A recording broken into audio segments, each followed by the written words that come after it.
Les Canadiens, nous sommes connus pour de grandes choses, comme le hockey, Tim Horton, les orignaux, la politesse. et aussi pour la production efficace de vastes quantités d'énergie de façon sécuritaire et responsable.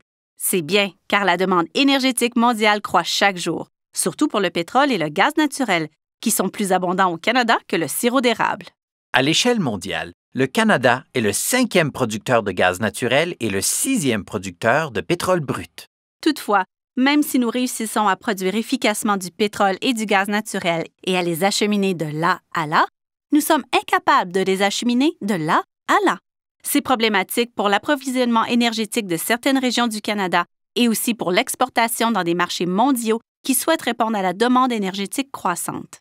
En conséquence, nous devons en acheter de nombreux autres fournisseurs pour approvisionner les régions qu'il nous est impossible de desservir. Et nous vendons ces ressources énergétiques presque exclusivement aux États-Unis, qui nous en revendent ensuite une partie à un prix supérieur. Ça n'a pas de sens, n'est-ce pas? Pourquoi?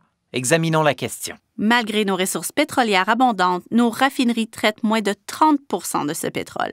En partie parce que certaines de nos 16 raffineries ne sont pas directement reliées au lieu de production ou d'expédition. De toute façon, même si c'était le cas, les raffineries n'auraient pas la capacité nécessaire pour tout raffiner. Et le coût de construction d'une raffinerie est astronomique. Conséquemment, nous envoyons le gros de notre pétrole se faire raffiner aux États-Unis, mais nous en importons par la suite une partie, car l'accès est plus facile depuis les États-Unis qu'à travers notre propre pays. Par le passé, les États-Unis dépendaient du pétrole importé, non le pétrole canadien, pour leur propre consommation. Toutefois, grâce au progrès récent de la technologie de forage horizontal, ils réussissent maintenant à exploiter, comme jamais auparavant, leurs énormes réserves d'huile et de gaz naturel. En 2013, pour la première fois en 20 ans, les États-Unis ont produit plus de pétrole qu'ils n'en ont importé. Ils sont devenus les plus grands producteurs mondiaux de pétrole et de gaz naturel. Même si on prévoit maintenant que leurs exportations de pétrole brut dépasseront leurs importations d'ici 2022, continuent d'importer plus de 3 millions de barils par jour du Canada. Mais pourquoi en importer autant s'ils en ont déjà autant? En partie à cause de l'augmentation de la demande, mais surtout parce que beaucoup de leurs raffineries sont incapables de traiter leur huile de schiste plus légère.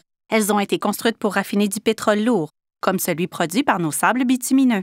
Alors, plutôt que de dépenser des milliards pour de nouvelles raffineries de pétrole léger, ils continuent d'importer notre pétrole lourd à rabais et d'exporter leur surplus de pétrole brut plus léger et de produits raffinés vers d'autres pays, dont le Canada, à un prix supérieur. Et l'afflux soudain de gaz naturel de schiste développé aux États-Unis a réduit leur besoin d'importer du gaz naturel du Canada.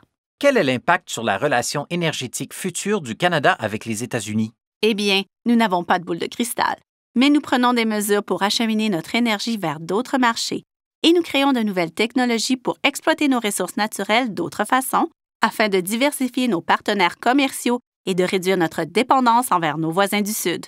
Conséquemment, l'avenir énergétique du Canada est prometteur et nous pouvons être un fournisseur important sur le marché mondial. En plus, on a de la poutine.